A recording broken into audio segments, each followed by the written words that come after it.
Do you want to save money at the grocery store, eat more organic, whole foods, cultivate food security, and feel more connected to the earth? If so, then growing your own food is a no-brainer. You wouldn't believe how many people come to me claiming that they can't grow their own food. They think they don't have enough space, that they're too busy, or that they simply don't have what it takes. Perhaps you've fallen for one of these gardening myths. If you think you can't grow food, or if you think the only food that you have access to is what you buy in the grocery store, I have a life-changing webinar that you need to see. It's free and will help you unearth your inner gardener.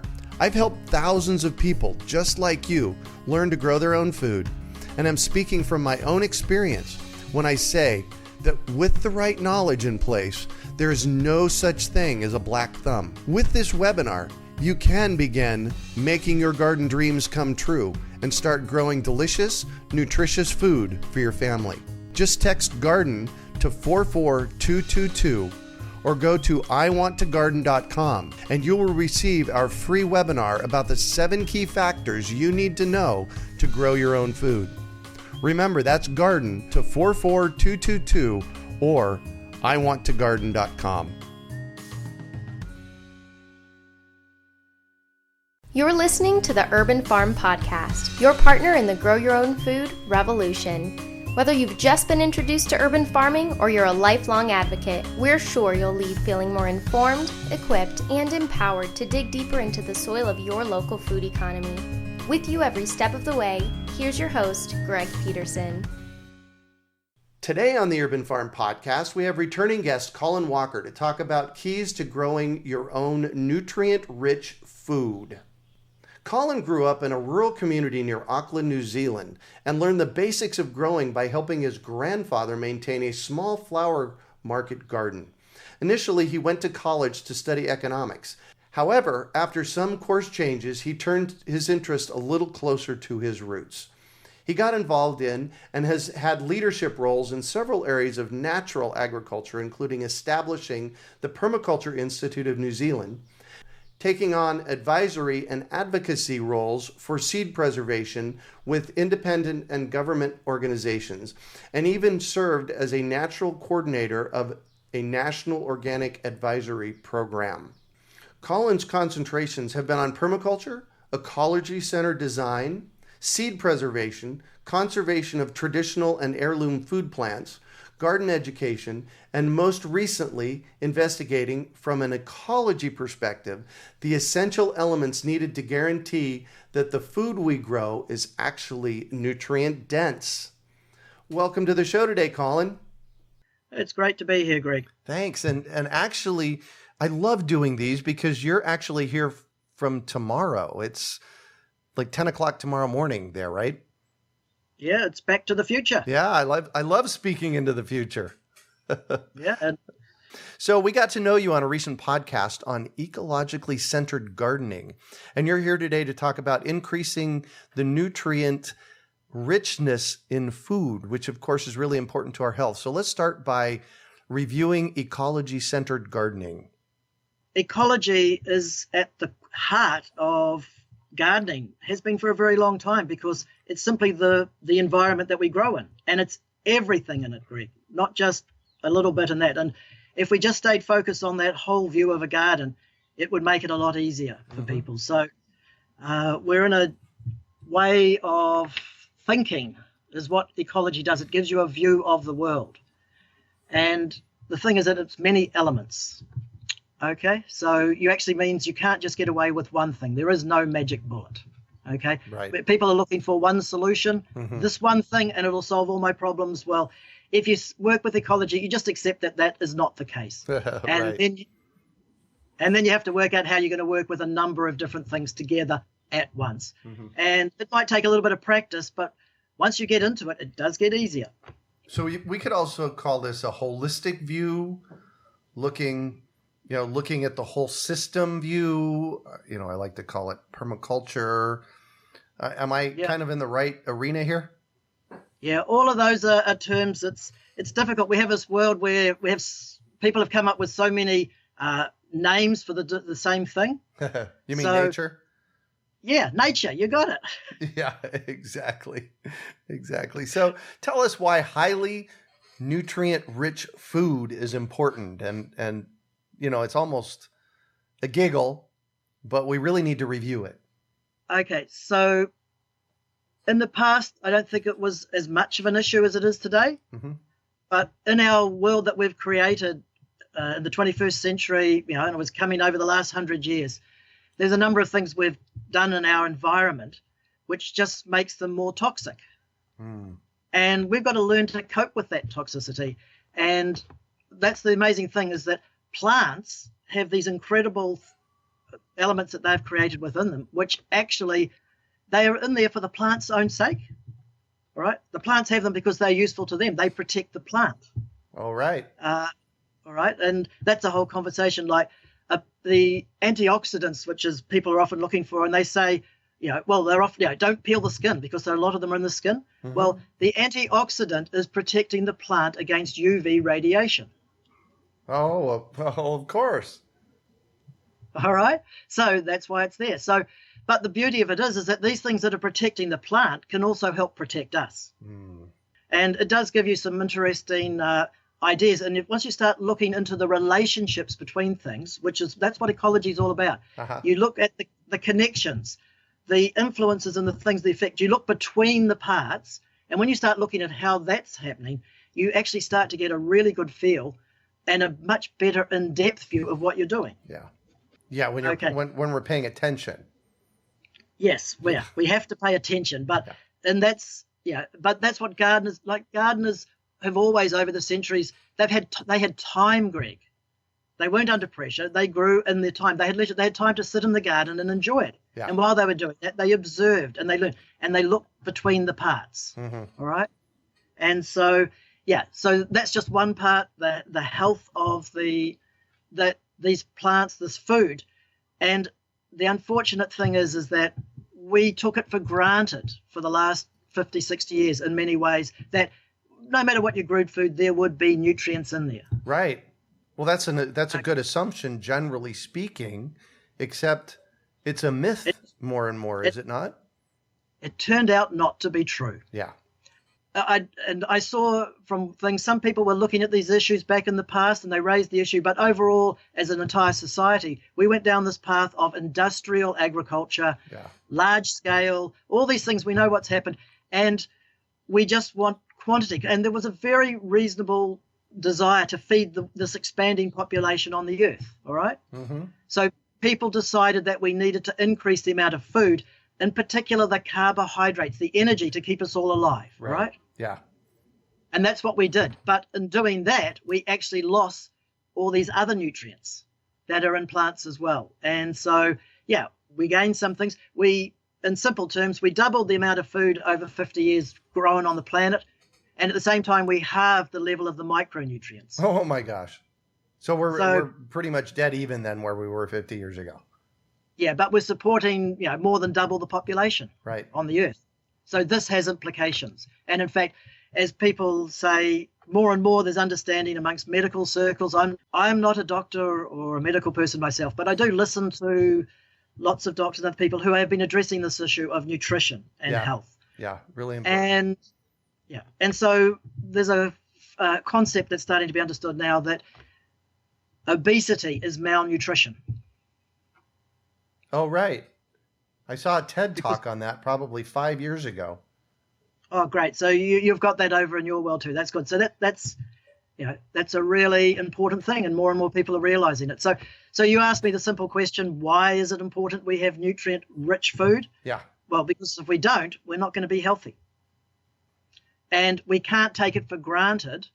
And I've spoken to the industrial issues of agriculture, but what's really, and for me, was very challenging about 20 years ago, and by 10 years ago, I was absolutely clear. I was realizing that what was being done in the name of organics also wasn't necessarily giving rich food. Right. So I don't know if you've had that. I see a few people raising this issue, but this idea of organic growing, again, just assuming that it's going to be nutrient rich. So people find it's fairly easy to accept that the industrial food production may not have the nutrients in it that we need. Right. And then everyone moves to organics. But that what still we've may also not have the nutrients that we yeah. need. Yeah. And in fact, from work that I was involved with over a decade ago in New Zealand, we started to realize that this was actually the case. Mm-hmm. All right. And so that set me on a new journey, which brings me to you today. Perfect. So you've developed a series of keys for growing your own nutrient-rich food. And those keys, I'm just going to review them real quick, and then we're going to talk in depth about each one of them. The keys are an ecological view of the world, which we touched on a little bit, genetics, nutrients and their movement through the food chain, the environment, using holistic integrated design, and ongoing experimenting, research, and learning, which interestingly enough, this looks like a permaculture process to me, but I'll let you go to there. And well, as we spoke last week, over 30 years ago, I was introduced to the ideas of permaculture, and I've been working with them. And I've also been working with those who have been evolving them. Yeah. So there's a few things we can add in here. Yes, this is permaculture, but you'll find a few twists and a few ideas that we've been adding to the picture because, nothing's constant. And those ideas were first created by Bill and others over 40 years ago. And the other thing is that we've actually got a lot of really good pure science now, which has explained things that even back then we were just guessing about. Oh, right. Exactly. And when you apply some of this incredible science that's been possible, some of it's happening in literally in the last year or two, the last 10, 20 years, we're starting to get a much better picture on what it is that drives the nutrient levels in a plant. Got it. And before that, there was a lot of assumption. Okay. Now we actually have some core science. And so for me, what I've had to do is go back, and when I realized for myself that nutrients were not necessarily there, in fact, the first issue that I started to really realize this was when I looked at the genetics issue. All right. And so for 20 years, I've been working with genetics and looking at how that affects very precisely the effect of the nutrients, because for 50, 60 years before that, all of plant breeding, all of the works around that, it was all focused about increasing the volume of production. And then it was making food that would work in an industrial system. Right. And that it could be transported over large distances, all those reasons, okay? However, there were very few who were focused on the breeding of plants for actually gaining nutrition. And so that's been my passion. Right. It's been my total passion. Some people call it my obsession. Love that. Love that. So key number one, which we already touched on, which is the ecological view of the world. Key number two is genetics. So let's talk about the impact of plant breeding and then open pollinated, hybrid, and genetically engineered. So these are all technical terms, and a lot of people, they sort of want to turn off, and they sort of make a emotive call on this issue. However, wherever there's been some science, and like all of us, we want to feel good about these things. But for me, what's happened over time is that there's more and more confusion as we've had this information age, and all this information's been spread out. So it's become more and more difficult to find actually what is the real truth. And we know how ridiculous that's got in today's world now, where what's true and what's not true. It's difficult for people to know. So for me, it's been really important to find a foundation that we could actually base what we were doing on. And so I actually had to go back to pure science. And so I went back to the science of genetics. Oh, perfect. All right. And so I did some study there. And then I looked at how that was applied. And I had the opportunity, time does go on. This is over 15 years, where I managed to pull together a research project at a national level in New Zealand with government support, looking at the issue of organic seed growing and plant breeding. And through that, I was able to work with government scientists, researchers, and they actually had multi-million-dollar research projects going on plant breeding. And incredible amount learned. It's been very difficult to sort of integrate it all, and then also watch over time as slowly people are generally starting to pick up on these points. So I'm just going to do the really simple point today. And I've seen some science studies, most of which is not publicly released.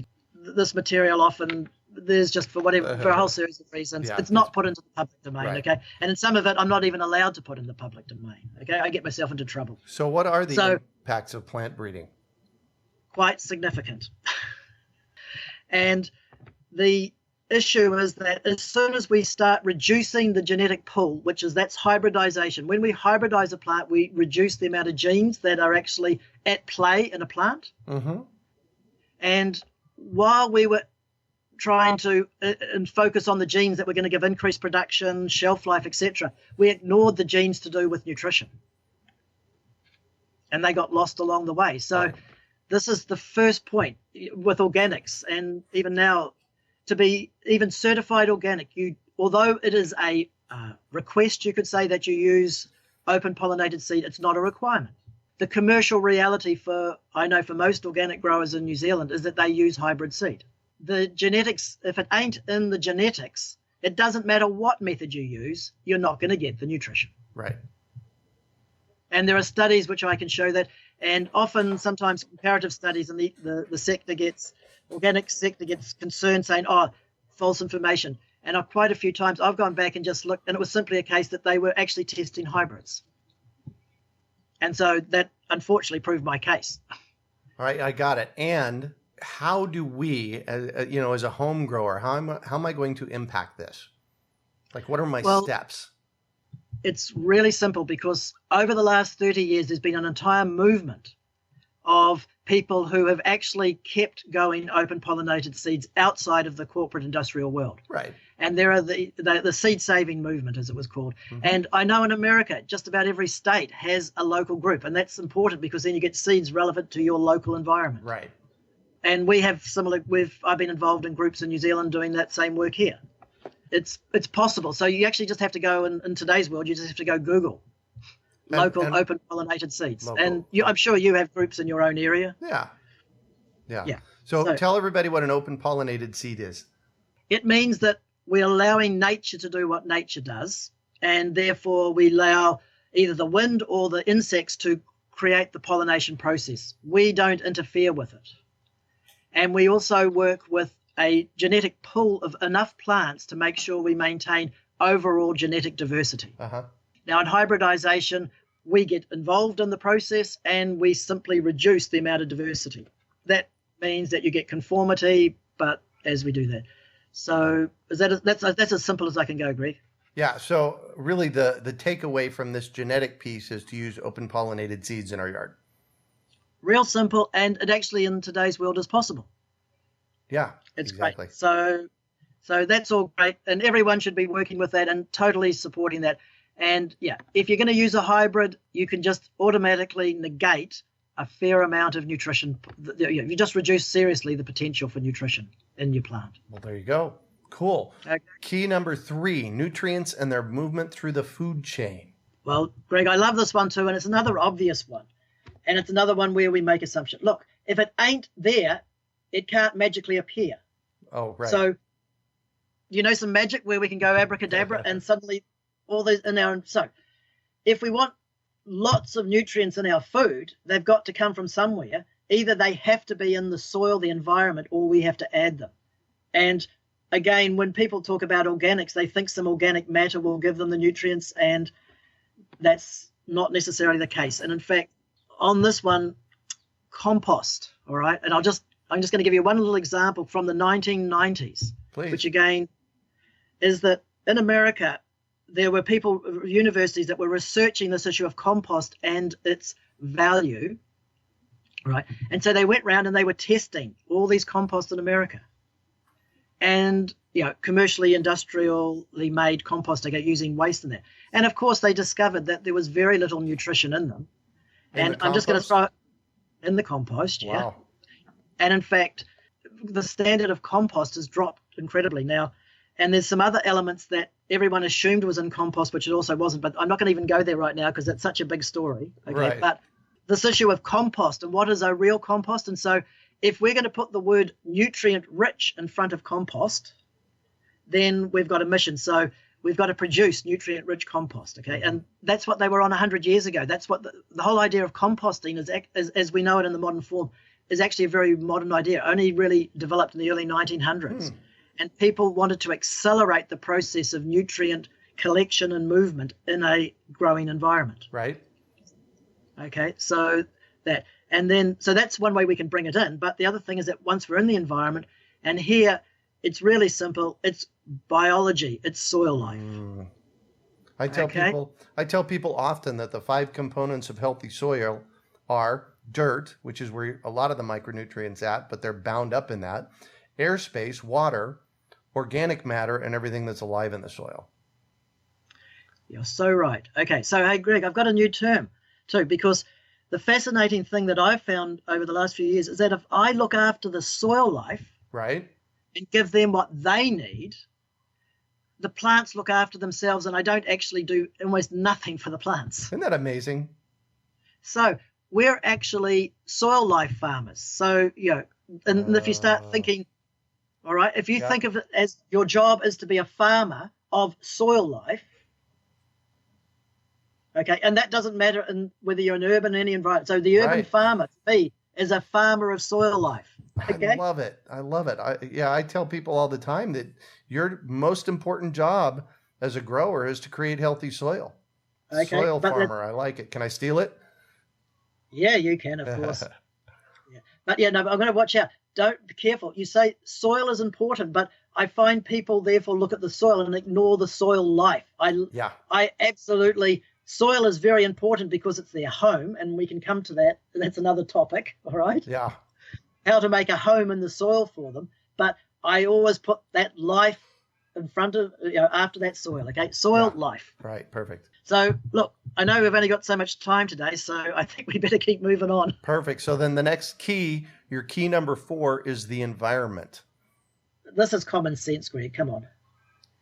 We've got to have an environment that actually supports it. But today I'm just going to pick up a couple of little interesting points that I've learned from others. And what you have to say is that when I'm talking about these things, there's a few things that I've come up with myself, but so much of it I've just learned and absorbed from others. And so I actually just want to acknowledge everyone that I've learned from, both, from books in the past and people who are doing work right through to today. Mm-hmm. There's too many to actually mention, okay?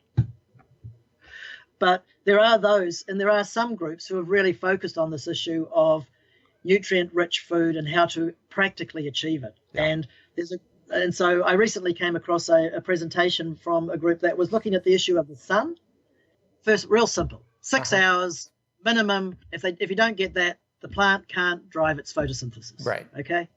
So that's basic, and that doesn't matter whether you want to eat it or what you want to do. You got to get that basic amount. But I love that.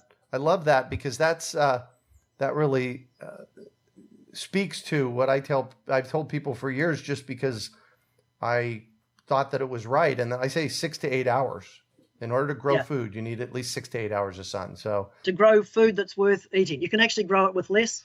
Okay. Yes. But if you want there to be enough photosynthesis happening, and again, you've got a really nice desert environment as well. So right. And with lots of sun. Okay. Right. Because it still goes, you still get it through the clouds, but that sun is that sun. Okay. Now, what I've talked about here is it's the relationship. See, it's all about relationship between the sun and the plant, and that's photosynthesis. Right.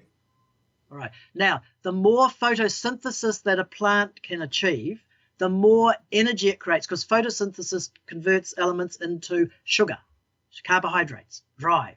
You might have come across this thing called Brix testing, I'm sure. Oh, yeah. Yep. Now that's measuring sugar levels, right? And minerals, but mainly sugar. And the reason for that is that if the levels are too low, then there isn't enough sugars for the plant to metabolize and actually to do the things it needs to do to be a plant and to produce these nutrients. Because some it uptakes, others it creates itself. Okay, so we're in there with photosynthesis. Now, the more you can do to improve photosynthesis, the better. All right? The more photosynthesis. And so that makes perfect sense. So there are various micronutrients that are important to photosynthesis. There are various other things you can do, which you make sure you have those micronutrients. Photosynthesis will work better. Okay. Manganese is one of them. Okay. And the other thing we can do is that, the more chlorophyll in a plant. Now, people say to eat their dark greens. Right. what you're saying is eat plants with lots of chlorophyll. Oh, right, of course. That's all it is. Okay. But the thing is that I call it, this is another shades of green. I love looking at plants and looking at how green they are, how dark green, because a corn plant can be quite an insipid green, or it can be an incredibly thriving dark green. Right. So you actually have to start understanding the shades of green in any plant, and and so there's obviously every plant has like a range of green. Yep. Yeah, and if you start looking at that, that's people to observe what you can do. Well, observe the greenness in your leaves, in your plants. Yeah. And the more that they are above an average, the more nutrients that plant can generate. However, this is the work, and I really acknowledge these folks because they've been working away at this for the last decade. They call themselves eco-agriculture in America. And they've done testing and they've got all the data. And the only thing they discovered was that if you're testing the levels of minerals, once photosynthesis gets above 60% of its potential in the plant, the actual mineral level starts to drop because the plant grows faster than it can actually uptake mineral. Oh, of course, that makes sense. Okay. However, for phytonutrients, it can keep going because they're actually making them. Interesting. Okay. And a little fact, just so that people realize how, we didn't really go into GE, but it's like, I'll just give an example just to explain. They have been testing GE corn. It's operating at 10% photosynthesis. And we want to be up around 50 to 60%. That's ideal. Exactly. Okay. Exactly. Interesting. Okay. So that's the sun and photosynthesis. It's fascinating. Okay. Yeah. The next one, water. Okay, you've got to give the plant the right amount of water, but this is where I'm coming back to our urban soil farmer. Oh, yes. We've got to make sure the soil life has the water that it needs. And generally, soil life needs more water, more moisture in the soil than the plant, except for an extreme heat. Got it. Which you have to deal with. But when we're dealing with more temperate, milder climates, and photosynthesis is not so great, because coming back to the plant relationship, okay, the plant transpires, it releases water in the process of photosynthesis relationship. Right, of course. And it takes that water up through its roots, up through the plant and out. Now, when it's 20 degrees, a plant needs a certain amount of water through photosynthesis. At 30 degrees, it needs 3 times the same amount of water. 20 degrees and 30 degrees C or F? Celsius. Sorry, you'll need to translate that to Fahrenheit. That's fine. That's fine. For the folks, okay? So 20 degrees Celsius, whatever the water the plant needs at 30, it's going to need 3 times that, because that's how much more transpiration increases. Wow. So in your desert environment, that's an issue for you, a big one. Yeah, big time. And so that's why I'm saying that becomes more of an issue. And the soil life actually, if you can get it to the plant, the soil life. But in cooler climates, where we're down around that 20 degree mark, more like that, then the issue is more the soil life. Yeah. By the way, 20 degrees C is 68 F. Yep. And 30 degrees C is 86 F. Yeah. So and for those in the U.S. listening, that's between 68 and 86 degrees. And what you're saying, let me just clarify here. What you're saying is that at 86, the plant needs 3 times as much water. Correct. Wow. Because it will release it through transpiration. Right, exactly. Because that's what it does. And the more sunlight you have, the more photosynthesis, the more the stoma are open, the more transpiration that occurs. And of course, the bigger the plant. Right. So the actual water requirement for a plant is actually not very much often in the beginning phases, but it goes up to an incredible peak. So this is why people think they're just watering a plant and they just think they put the water on. Well, yeah, you've got to be able to actually adjust your water to where you are in the seasons. Right, exactly. And that's if we want nutrition, okay?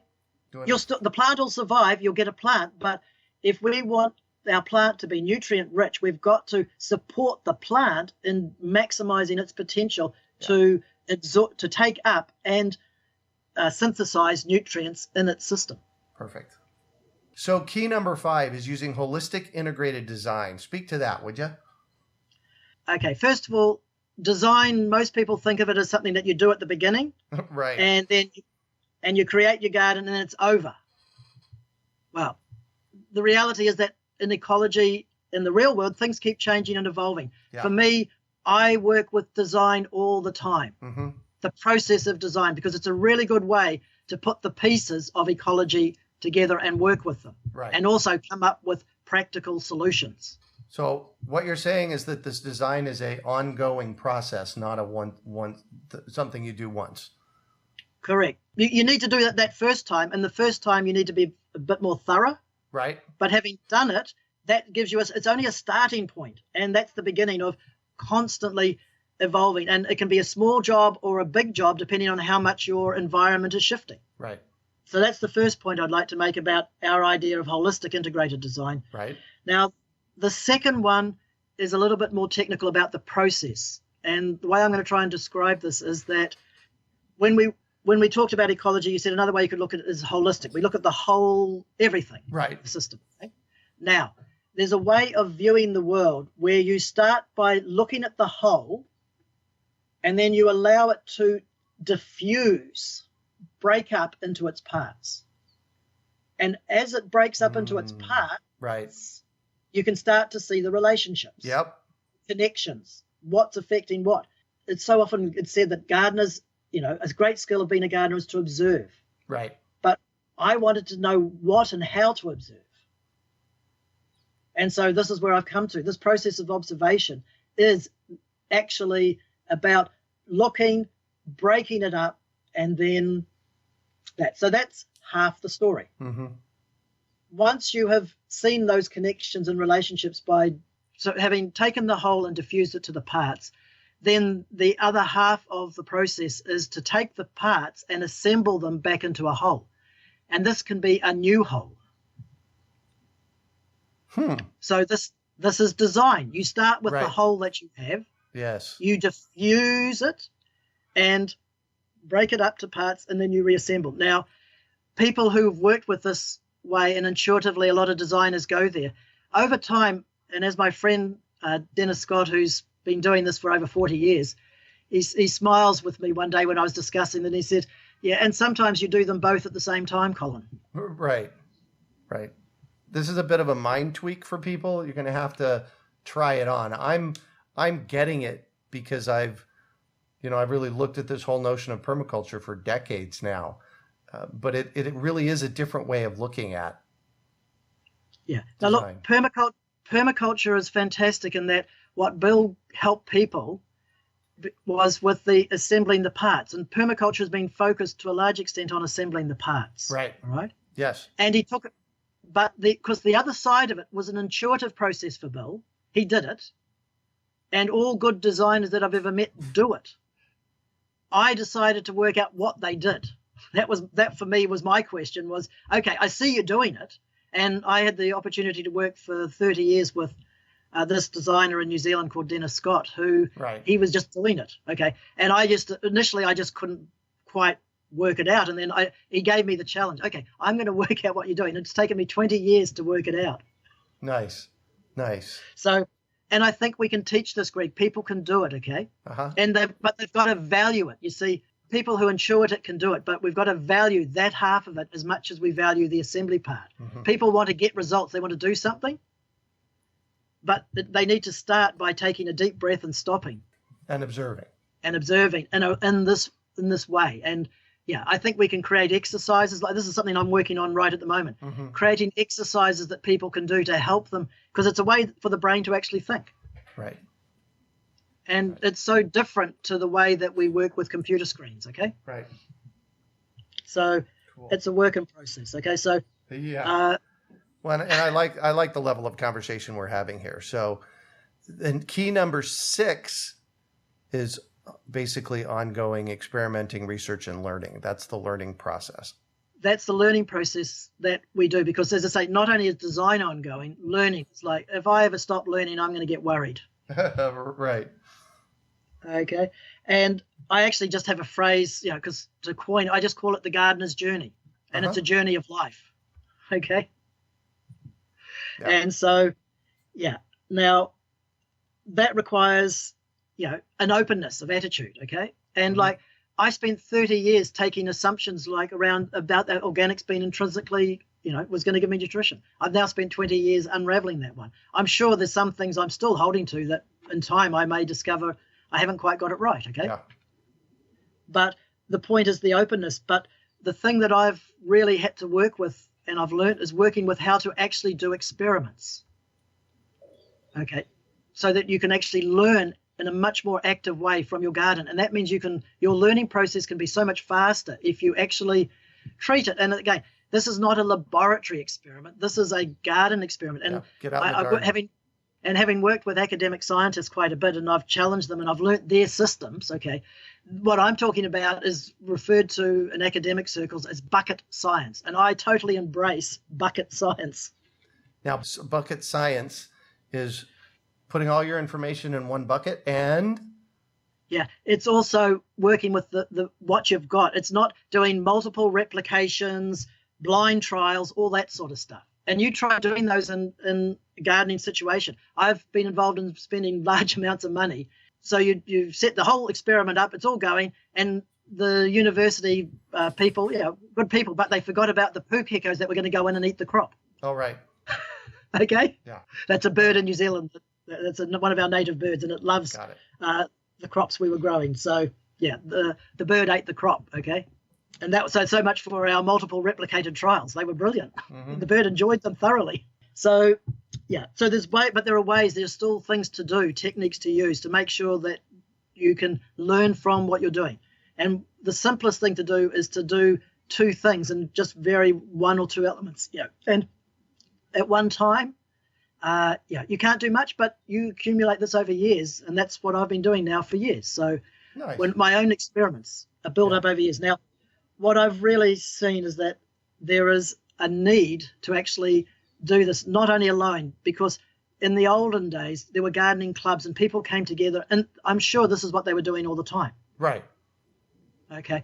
And they had ways of doing it, but we've actually let that one go. Everyone's looking for the answer and rather than actually the solution.